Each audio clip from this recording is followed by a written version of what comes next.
Hello বন্ধুরা, আজকে আমি দুপুরে কাবরানা মাখা করছিলাম। ভাবলাম একটু তোমাদের সাথেও শেয়ার করি আমরা দুপুরে কী করি। ভাবলাম একটু তোমাদের সাথে শেয়ার করি। আজকে দুপুরবেলা আমার বোন আমাকে বলে, চলো বৌদি আজকে একটু কাবরানা মাখা করা যাক। যার জন্য ওরা কাবরানা নিয়ে রেডি হয়ে গেছে। আর আমি দুপুরবেলা অন্যদিন ঘুমাই, আজকে ঘুমাইনি।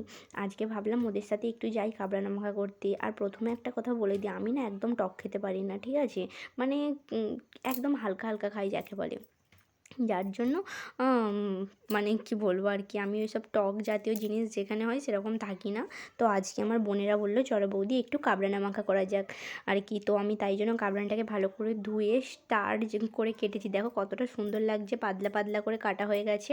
তো আমার ছেলেকে প্রথমে একটু দিয়েছিলাম, ও প্রচণ্ড মানে টানছে খাবে বলে আর কি কাবরানাটা, ওকে একটু দিতে প্রচণ্ড টক তো পালিয়ে গেছে। আর তারপরে আমি কাবরানাটাকে দেখো কীভাবে মাখাচ্ছি।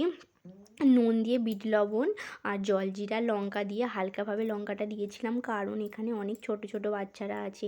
একটু কাঁচা লঙ্কাও দিয়েছিলাম হালকা করে, অনেক বাচ্চারা আছে ছোট ছোট, যার জন্য বেশি লঙ্কা দিইনি। কিছুটা কাঁচা লঙ্কাটা দিয়ে রেখে দিয়েছিলাম, ওরা খেতে পারবে না তো, ছোট ছোট বাচ্চা আছে বললাম, যার জন্য অল্প করে দিয়েছিলাম। আর সবই অল্প অল্প দিয়েছিলাম। আর খেজুর গাছের কাঁটা ভেঙে আর কি কাবরানাটাকে মানে গেঁথে গেঁথে খাবো বলে আর কি খেজুর গাছের কাঁটা ভাঙতে গিয়েছিলাম। তো খেজুর গাছের কাঁটাটা এত শক্ত, আমি কখন থেকে চেষ্টা করছি ভাঙার জন্য, কিন্তু হচ্ছিলই না। তারপর ফাইনালি একটা যদিও বা ভাঙতে পারলাম, তাকে ভালো করে ধুয়ে নিয়ে এসে খেজুর গাছের কাঁটা দিয়ে, বিশ্বাস করো কাবরানা বা কোনো মাখা জাতীয় জিনিস খেতে ভীষণ টেস্টি লাগে। তোমরা কে কে এভাবে কাবরানা মাখা করে খাও, মানে খেয়েছো আর কি, আমাকে অবশ্যই জানাবে। আর যদি না খেয়ে থাকো অবশ্যই বাড়িতে ট্রাই করবে, খুব সুন্দর লাগে খেতে। যাই হোক, আমরা সবাই মিলে কাবরানা খেয়ে দেখলাম, আমরা বেশ ভালোই লাগলো কাবরানাটা খেতে। তো আমি টক খাই না, কিন্তু আজকে খেলাম, মানে আজকে নয় মাঝের মধ্যে খাই আর কি। তো যাই হোক, খুব ভালো লাগলো। তো তোমরা মানে কে কে এভাবে কাবরানা মাখা করে খাও আমাকে অবশ্যই কমেন্ট করে জানাও।